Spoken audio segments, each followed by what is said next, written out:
Claire, the thing about this money, there was a sadness attached to this whole money anyway. You had this bank of money around £80,000 or so. Tell us how you came into that.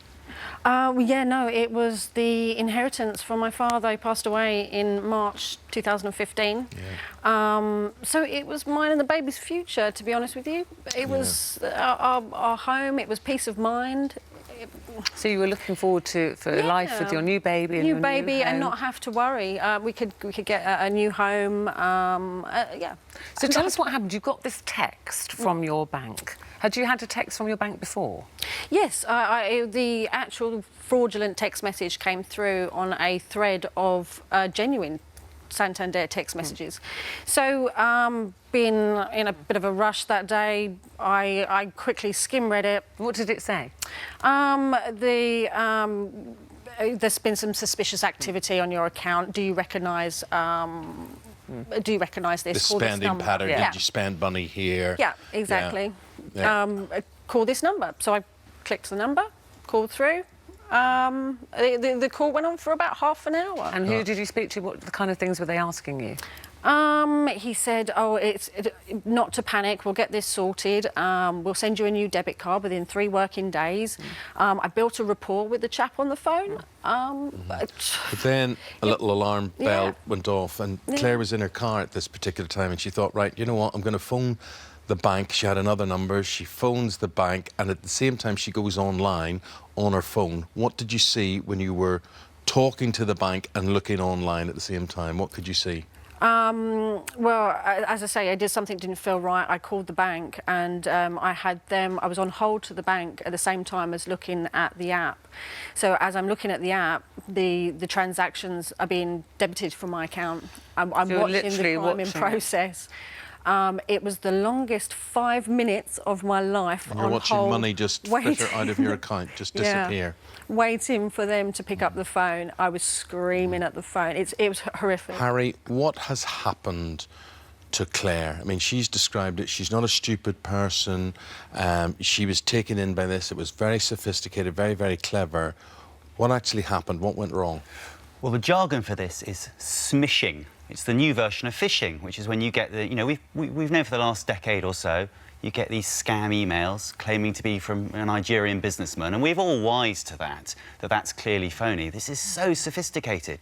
This is spoofing a mobile phone number. So this is an example. Yeah, so the message is coming into a string of texts that you have already got from your bank or from a particular company. So you're already thinking there's nothing suspicious about this.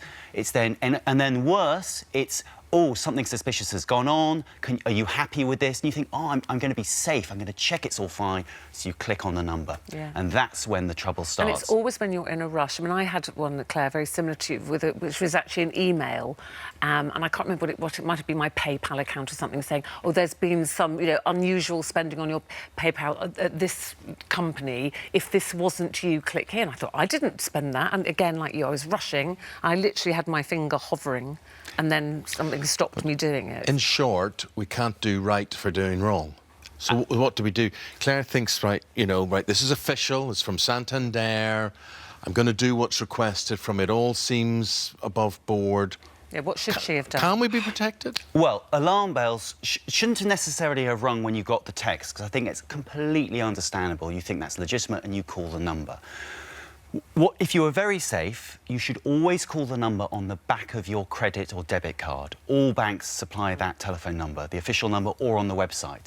Claire wasn't to know, but that number was obviously a fake number and was going straight through to the fraudsters.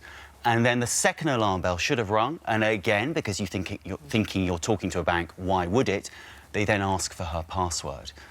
And a bank will never ask, an official bank will never ask for your password over the phone. So that's when you always know, then? Yes. You would always know. Anybody on the phone or by email says, fill in your bank account details or tell me your passcode. Never do that. it. And if it is your bank, They will understand if you go, I'm sorry, I've got suspicions, I'm going to have to call you back. Right. And you put the phone down and you then call them back on the correct number and you get through to the right department. But, you know, Claire's defences were down. Yeah. I don't think I'll ever do banking via text message ever again. No. Have you managed to reclaim any of the money? Did they get any of it back? Are you compensated in any way? One transaction, as the crime was in process, they managed to reverse it. So that was 5,800. Since then, they Santander have frozen the 2 receiving accounts, and there was partial funds remaining. So I had 400 from one account and 1,850 from another account. But as far as the bank's concerned, the case is well, closed. they have said, you know, although very sympathetic to you, it says our communication does clearly state that customers should never disclose security details such as PIN numbers, one-time passcodes. When there's been no Santander error, we cannot accept any responsibility for the losses on the account.